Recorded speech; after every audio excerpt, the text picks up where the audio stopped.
Odmítáme argumenty politiků, ekonomů a kapitalistů za zvýšení věku odchodu pracujících do důchodu. Poslední události také ukázaly, že opozice v podobě ANO, vedená kapitalistou, nemůže stát na naší straně. Asociální pravicová vláda Petra Fialy našla podporu u opozice a společnými silami se snaží prosadit pracujícími lidmi opovrhující důchodovou reformu, která počítá se zvyšováním věku odchodu do důchodu.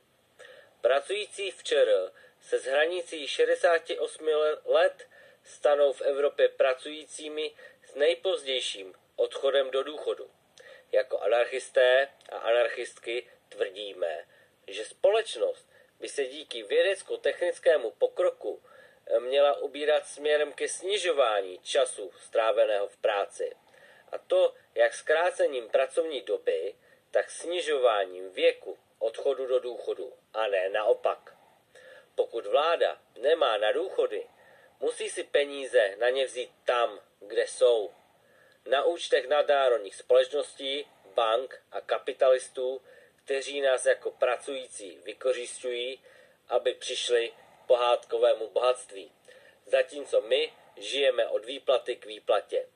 Tyto změny lze provést v rámci kapitalismu. Když si je jako pracující kolektivní silou vynutíme. Je to naše právo. Avšak nesmíme se spokojit s reformami. Nestačí nám pár koláčů, protože my chceme celou pekárnu.